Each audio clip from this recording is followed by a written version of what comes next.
You're sitting, frozen in the exam hall. The clock is ticking louder than you can think. The numbers on the page are swimming before your eyes, drowning your mind and mocking your months of effort. As the invigilator calls time, you wonder, how do you face tomorrow when today feels like the end? Today, we have Nthabiseng Hope Mabuya blessing the mic once more as she shares with us how she overcame her harrowing depression and the countless troubles that have found her on the road to CASA. We also chat about almost losing a limb, how to navigate grief, turning pain into passion, having a mental breakdown mid-paper in CTA, tips for prioritizing your mental health, centering your life on who you are, not what you're doing, and more. I hope you enjoy.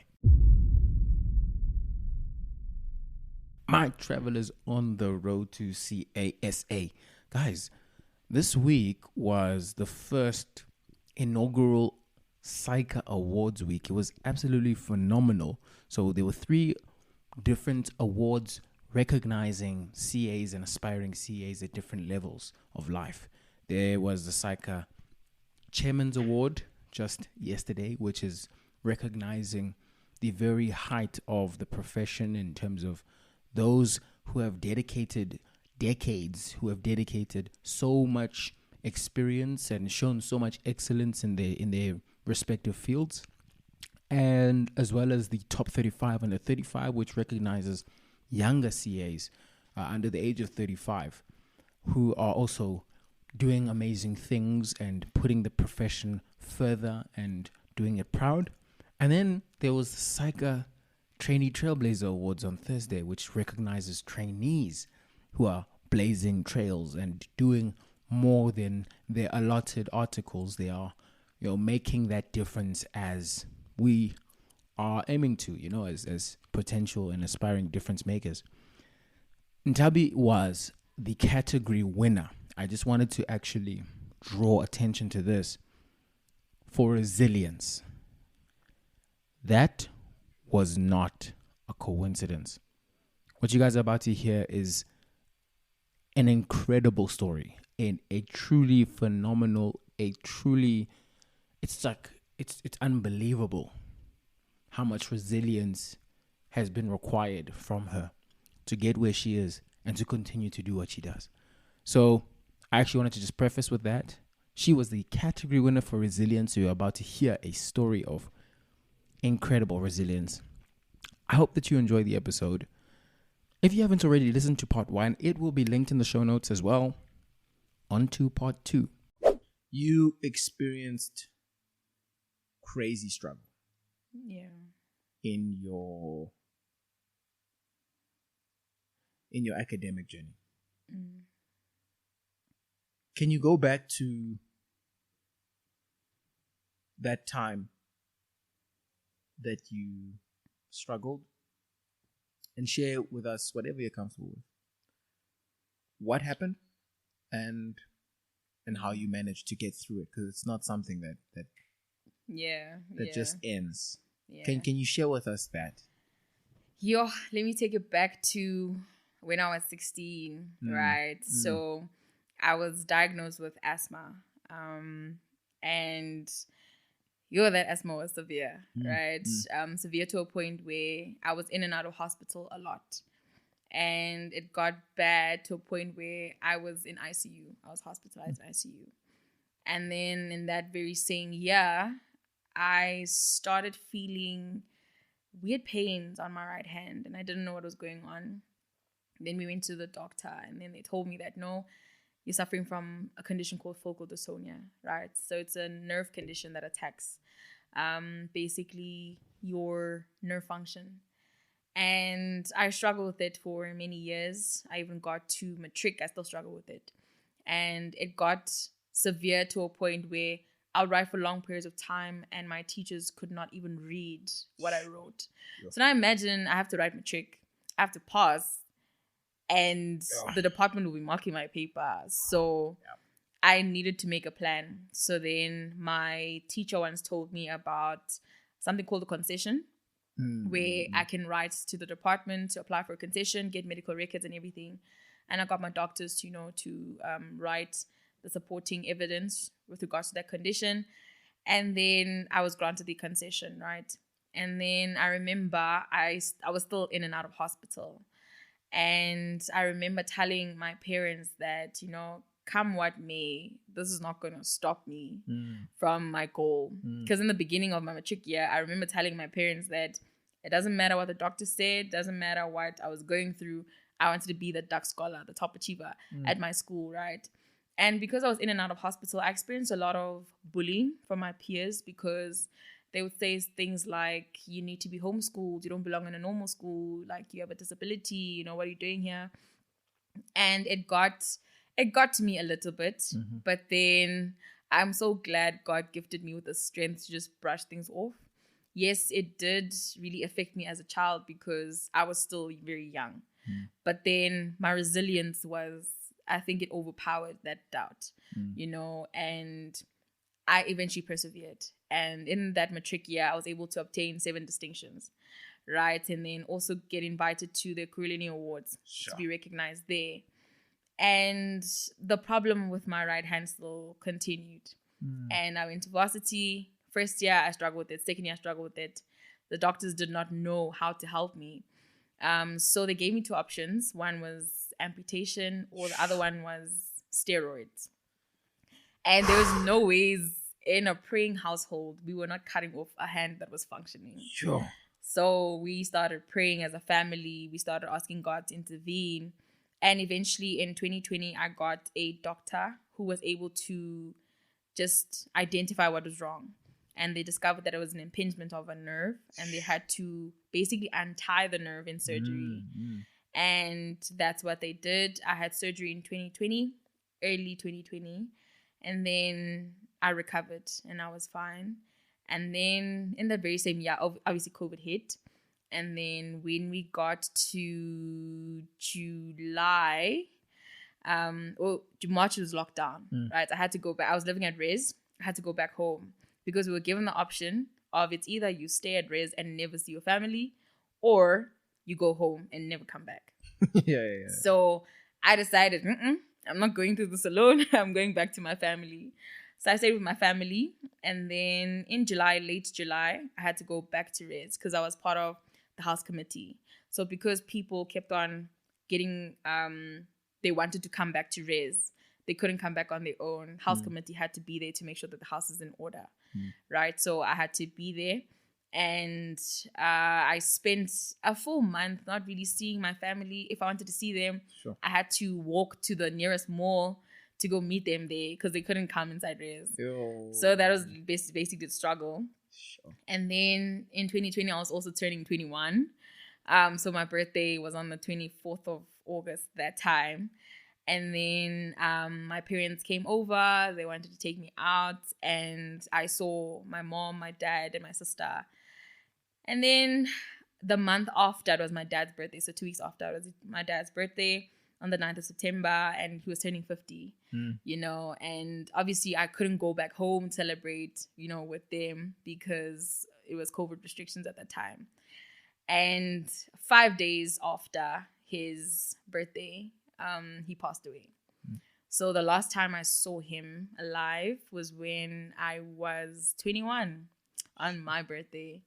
So after that, it was just a struggle because I went through severe depression because my birthday was associated with my dad's death and was associated with the last time I saw him. So years after that, I did not like my birthday. I didn't want to celebrate it. It was just a reminder.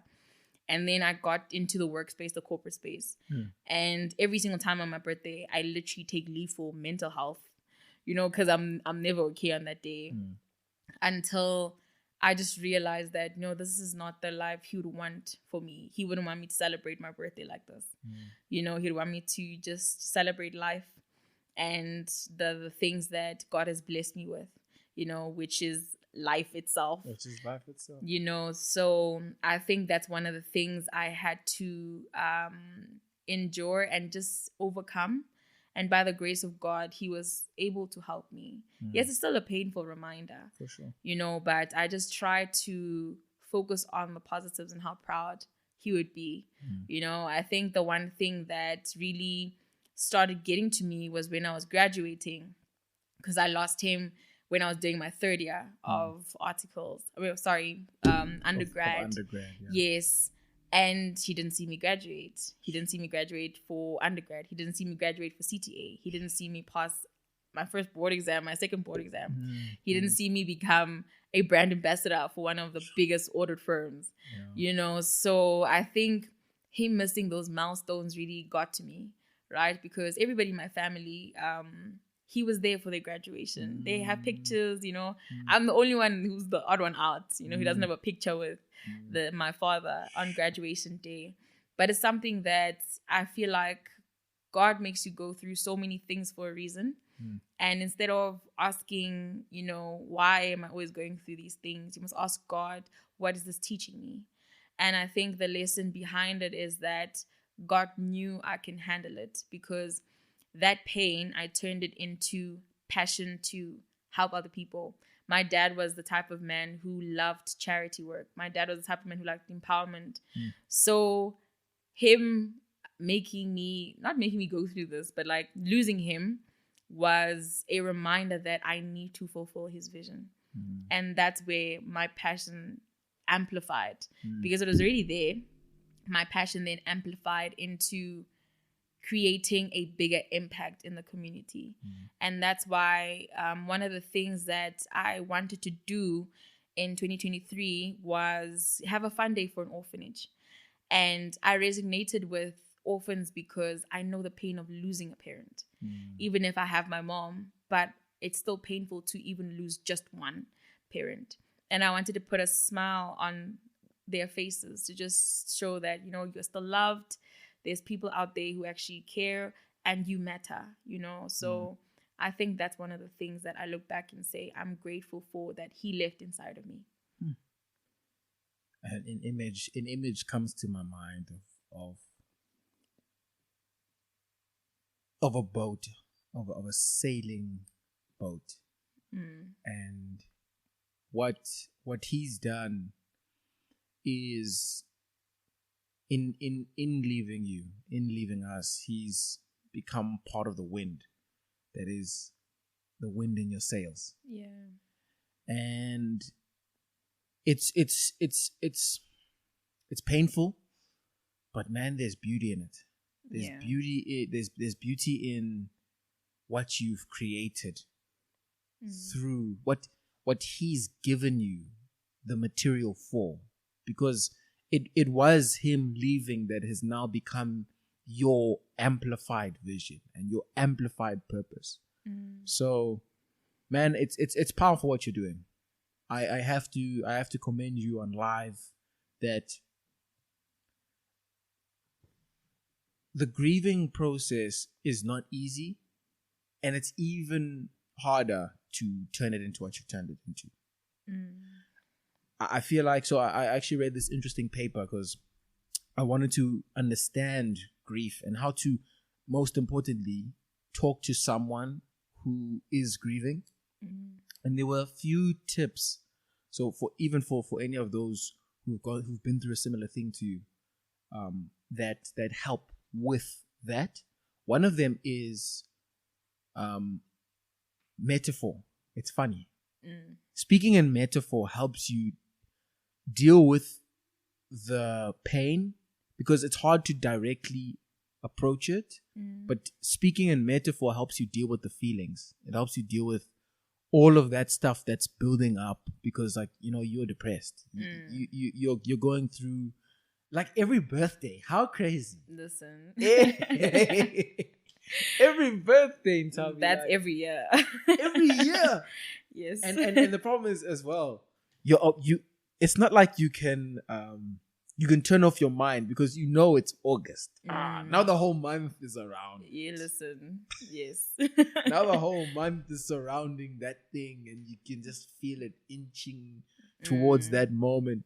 But these feelings can be processed through metaphor. Yeah. And another one was, it was actually memorabilia of the person.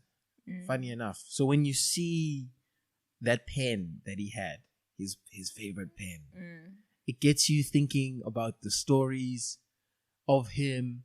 And memorabilia, it's seldom, unless it's linked to trauma, it's seldom negative. It's usually, that pen. And even if it was like, oh, he used to shout at me and or whatever, he used to write the pen and he used to punish me with the pen because he'd make me write with that. It's always surrounded by this nostalgia and this positive feeling. And so even memorabilia really helps. The last one that I had in my mind was also speaking about, and this is a little bit counterintuitive to what I mentioned about metaphor, but speaking about it as a loss. Because there is a level of confrontation that we have to have. You have to still confront the fact that he's gone. You know, he passed. He's not with us, but at the same time, you know, we need to take out those lessons, those beautiful lessons that he gave us. Definitely. You know? Definitely. Nthabi, I wanted to talk about mental health. Because obviously you've had your grapples with it. What does it mean to you, and what can you say to aspiring CAs that they need to focus on in the journey regarding mental health?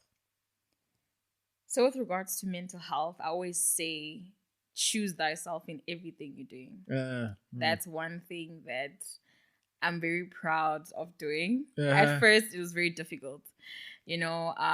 But one of the things is being able to take care of yourself, whether you're a student. I think the one thing that I do regret when I was in varsity was not taking care of my mental health.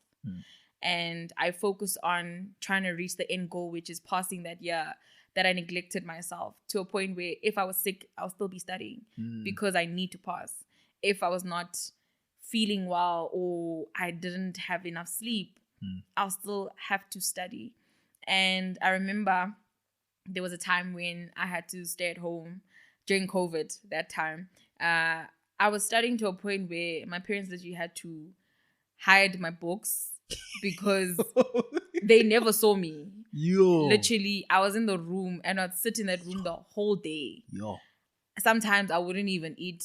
I would go to eat maybe here and there, but they will hardly see me. We lived in the same house, but they will hardly see me.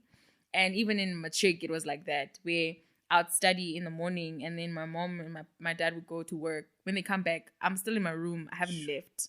And they were like, no, let's go to the mall. Let's go somewhere. And I'm like, I don't want to go anywhere. I'm still studying, right? And I think the one thing I can just advise students is take a break. Because when you don't take a break, you will crash. And I had a blank page in my CTA year. I crashed. I crashed so hard when I was writing that paper. And CTA is integrated, so you don't know what's coming out. It's super integrated. Right? So that day, we were writing taxation and auditing. And I remember it was reading time for an hour. In that hour, I did not read the paper. I started panicking. I didn't even understand the words that were on the paper. I was so overwhelmed that I started crying. The invigilator looked at me and he just said, continue. And I'm just like, I can't do this. He's like, okay, let's go outside and catch a breath. So we went outside and I took 5 minutes to just catch my breath and I started praying and said, God, I don't know what this is. Please help me. I don't know what's happening.